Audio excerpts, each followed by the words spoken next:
Welcome to Darker Things.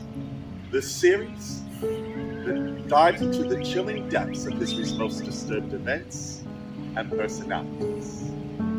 Hello, and welcome to Darker Things. I am your host, Doug Duncan. In today's episode, we will take one last look at Jim Jones, the enigmatic leader of the People's Temple, and exactly what led to the tragic events of the Jonestown massacre. The year is 1977. The setting is San Francisco, California. Jim Jones has become a real mover and shaker in San Francisco.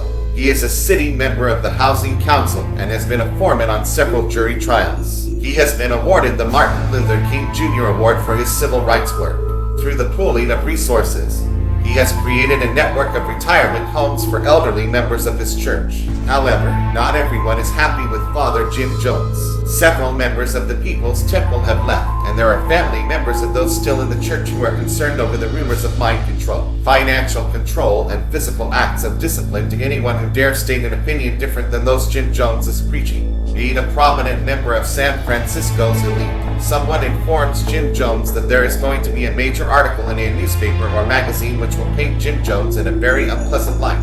Jim Jones always seems to be one step ahead of the legal community and his detractors. For at least 2 years now, some of his congregation has been in Guyana building a socialist paradise for his flock called Jonestown. Using the church as monetary resources, he mobilizes a fleet of buses to travel towards Southern California, where members catch chartered flights into Jonestown, which is in the middle of the Guyana jungle and only accessible by an airstrip and man-made road.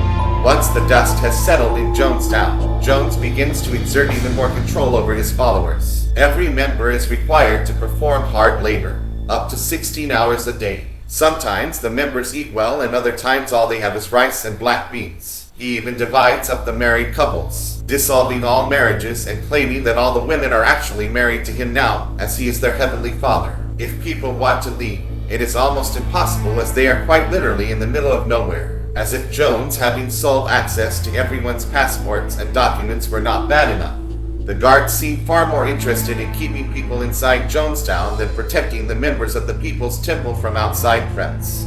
Now one would think, putting that much distance between you and your home country, traveling thousands of miles away, that the squabble would be squashed. But there was no such luck. Not for Jones, because the family members of his congregation that were concerned, or those that had left, enlisted the help of one Congressman Leo Ryan.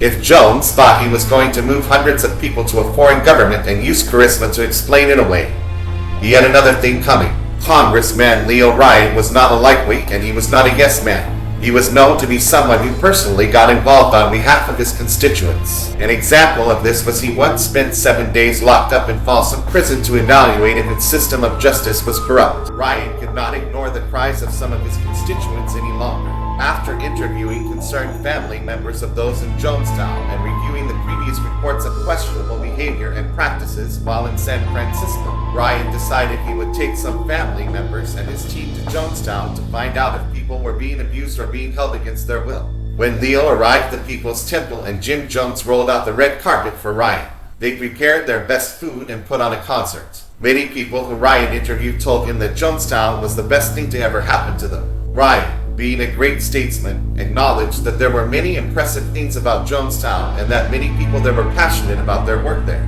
But the positivity would not last. Ryan and his crew were approached by members who said they wanted to leave. Jones was also shaken when interviewed by the media and presented with a note by a member saying they were being kept prisoner. Play games, friend. They lie. What can I do about lies? Are you people going to leave us? I just beg you, please leave us. Like dominoes falling, a chain reaction of pending violence and chaos was set into motion. Ryan was attacked by a member of the church. Jones would plead for his people not to leave. Spouses were leaving their husbands and wives behind and taking their children with them, while some children were going to be left behind.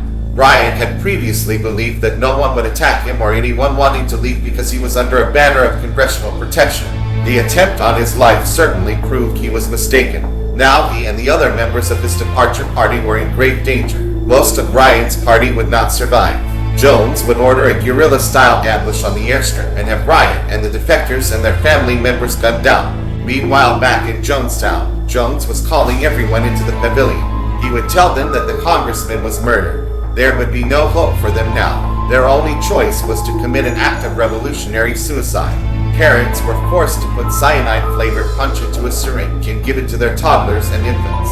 Then gunmen were pointing their guns at unwilling members who were either persuaded to follow suit or be shot. Over 900 lives were lost that day, and more than half of those lost were children. I leave you with this warning.